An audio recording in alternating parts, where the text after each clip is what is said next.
कैरीपासून एकदम चटपटीत वर्ष दीड वर्ष टिकणारा कैरीचा गुळांबा. बरेचदा गुळामध्ये कैरी शिजताना पाक होतो. 8 ते 10 दिवसात गुळांब्याला बुरशी लागते.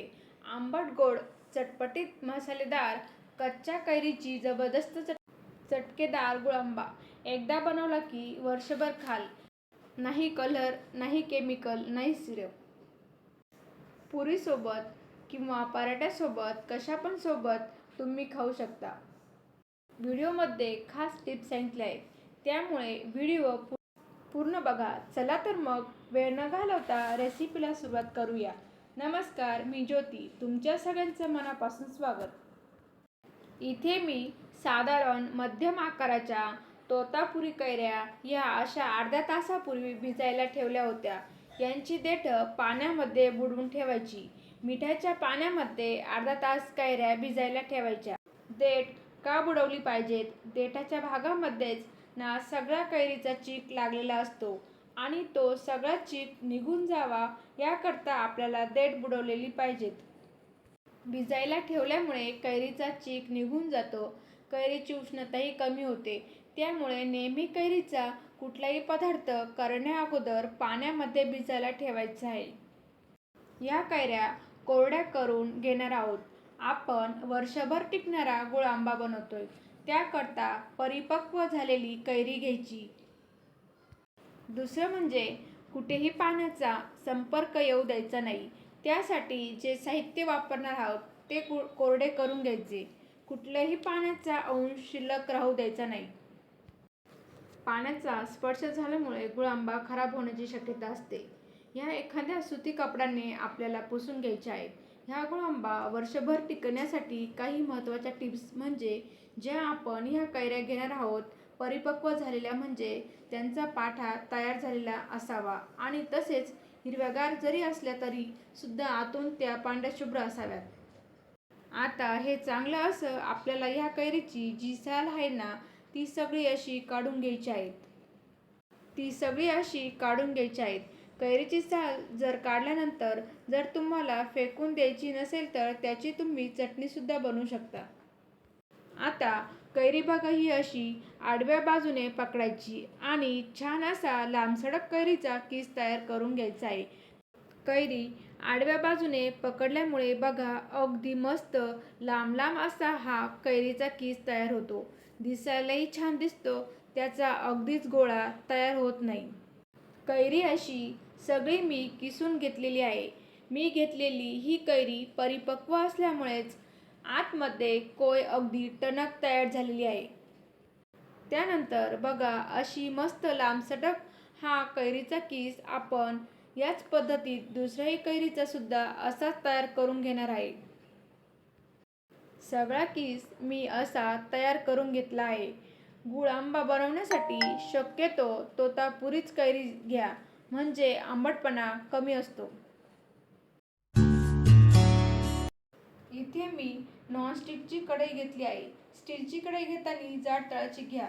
तांब्याची किंवा पितळाची वापरू नका. त्यामध्ये साधारण 1 चमचाभर साजूक तूप घालायचं.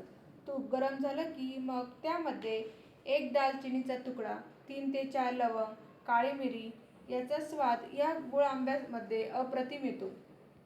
एकदा तरी नक्की घाला. तुम्हाला ड्रायफ्रुट्स घालायचे असतील तर या तुपामध्ये परतून घेऊ शकता.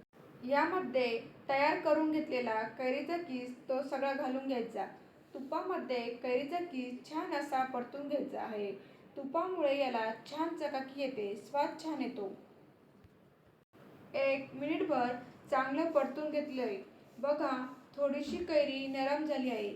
तिचा रंगसुद्धा बदललेला आहे.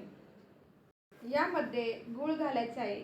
जेवढा कैरीचा किस आहे तेवढाच गूळ घालायचा आहे. गुळाचं प्रमाण तुम्ही कैरीच्या गोडव्यानुसार कमी जास्त करू शकता. गुळांबा तुम्हाला कितपत गोड गुळांबा आवडतो त्या अंदाजाने गुळाचे प्रमाण कमी अधिक करू शकता. गूळ घालताना शक्यतो पिवळ्या रंगाचा घ्यायचा म्हणजे आपल्या गुळांब्याला रंगसुद्धा छान येतो. सोनेरी गूळ जसजसा विरघळला जातो तसतसा त्याला पाणी सुटायला लागतं.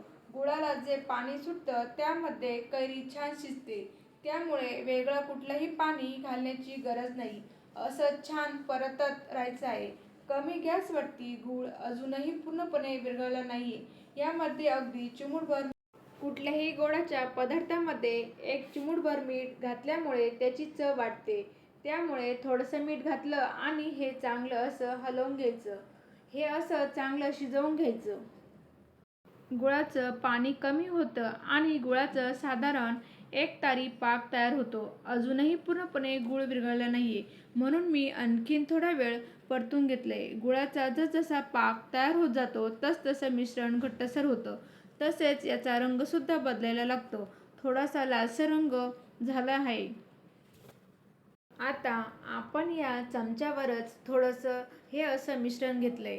हातामध्ये तर बघा साधारण अशी एक तार येते. जेव्हा आपण मिश्रण चेक करतो त्यावेळेस थोडंसं फुंकर मारून ते थोडंसं थंड करायचं, मग चेक करायचं, म्हणजे ती एक तार येते. आता त्यानंतर वेलची आणि जायफळाची छोटा चमचा भरून पावडर घेतलेली आहे.